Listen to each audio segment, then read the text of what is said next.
Днес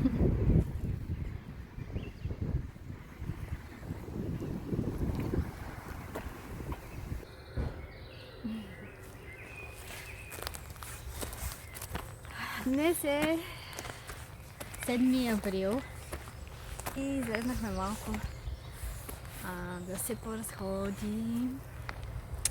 И тъй като при нас е разрешено да се излиза 2 км от мястото, където живееш, и сега ще видим къде ще излезем от тази пътечка тук нагоре. О, има и насам. Виж? Снимаш ли да вървим заедно? И тук хората си имат къщички. Така. Много яко. Къща в гората. Така, чакай само да спрем да кажа нещо и ще тръгнем. Така. Ние вече колко време сме под карантина? 3 седмици. Да, след 3 седмици време на карантина установихме други много интересни неща и факти за това какво се случва. Да. Според мен, нали, аз си мислех, че всъщност и двата случая, този период е период на нови идеи, защо гледаш така? На нови неща, които хората да започнат да правят за себе си и да променят старите, но също така забелязах, че основно фокуса е върху семейството и взаимоотношенията между двама души и повече. Зависи с колко члено семейство живеете. Така че ние също имахме някакви спорове помежду ни относно неща, които в ежедневието не сме забелязвали, но успяваме да ги изчистим. Така мислим, че и много хора ще ги сполети същото като нас. Нали, ти какво ще кажеш, де? Хайде! Да. Това е много съзидателно за взаимоотношенията. Да, много двойки ще прекратят, как го каза? Споровете помежду си. Да. А пък други ще преустановят взаимоотношения, ще се разделят. А в други ще възникнат спорове помежду им. Да. А трети, като нас, какво ще се случи? Да. Трети като нас ще видят по-дълбоко в себе си и ще се опознаят. Не само като нас, и други хора, разбира се, надяваме се, силно. Да, съгласен съм. Кажи твоите наблюдения от тези 3 седмици на карантина. Кога ще почна работа?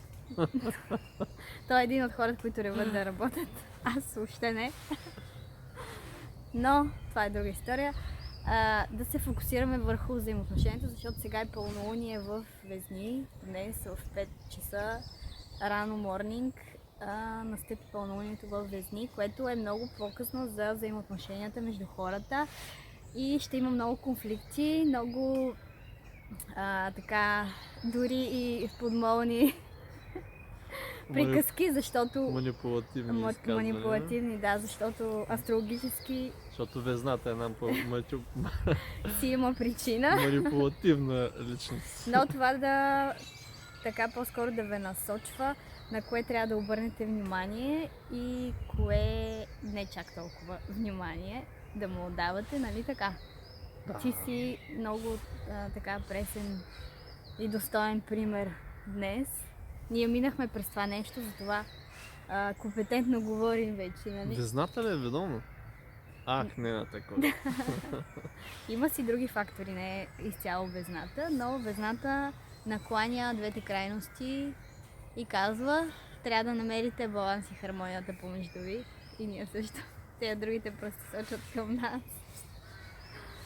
Така че има надежда между хората и любов. Да, ще разберат дали има любов помежду си.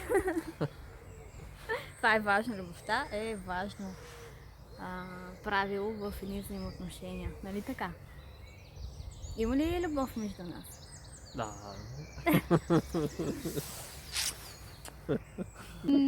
Защо?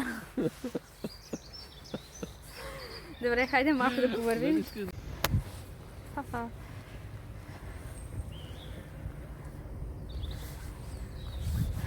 Това е нашата пътечка, където се разхождаме. Има си за пешеходци и за колела.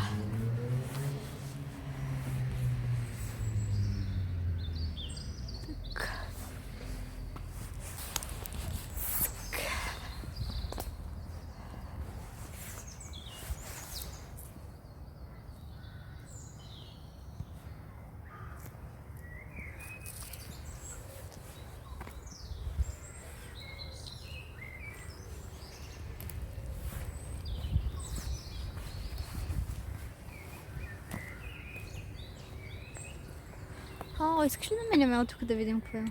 Искаш ли да пробвам?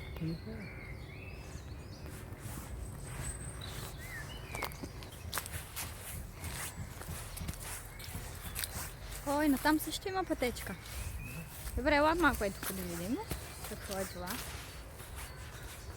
Пълно е с пътечки. И... Сега тук ще поседнем малко. Тук. Това е като в Пловдив на тепетата, само че не е толкова високо. То наистина е като тепето, Нали? Да. Доста е като тепето. Не, смисъл, сега като се замислиш, що има натам, натам. Като хълмче. Да, и тук отдолу е нашето магазинче Lidl. Виждаме се. Да, ето го паркинга. Така че сме късметли от всякъде. Години пън. Как са го направили хората? Някой дошъл го изрязва. Да. Да. Дано да има повече такива естествени дървета, на които вече не вършат работа, обаче всъщност вършат голяма работа. Дали се чувам? Да, ние нямаме специални апаратури да снимаме, но за сметка на това не се получават неща. Каква е специална апаратура? Трябва микрофон да носим? Ами да, всички се оборудват с светлини, микрофони. Тоест снимачен екип да наемем, така? Нещо подобно. Не. С микрофони. Ние не го правим професионално, така че ни е позволено. Това е, което искахме да кажем на днешния ден, 7 април 2000 и велика 20-та година. Да. Можеш ли да направиш? Да. Супа от коприва. Ами трябва да спазваме дистанция. Тя е билка също. И това е живоглед.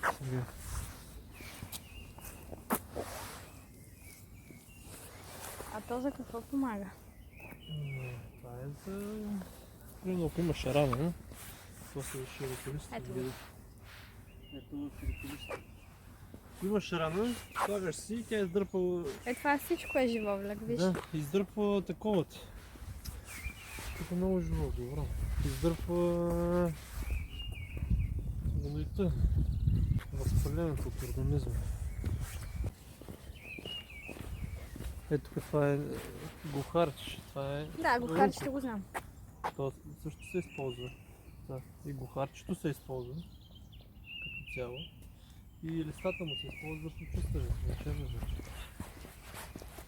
Няма силно проблем. Интересно.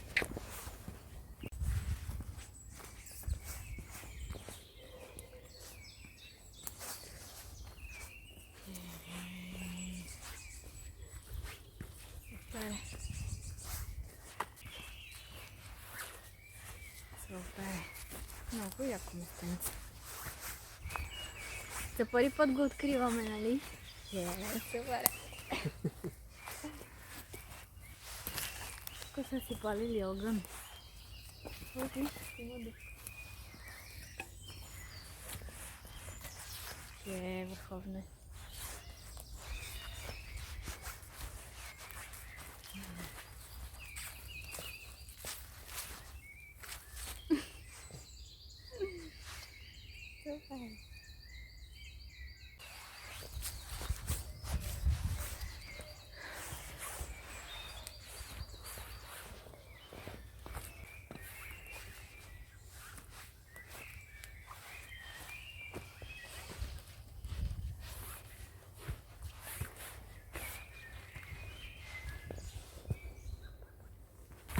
Тук къде ли отиваме?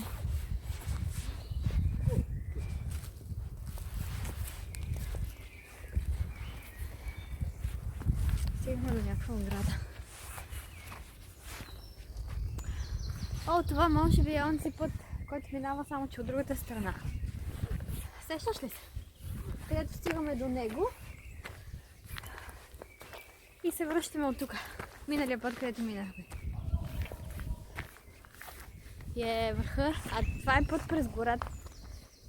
Търмани, пейчици, столчета. Сега седи ли сте? Кой път е? Ние преди път минахме от тук. Да. Да, щяхме да дойдем от тук, само че се върнахме сега. Да,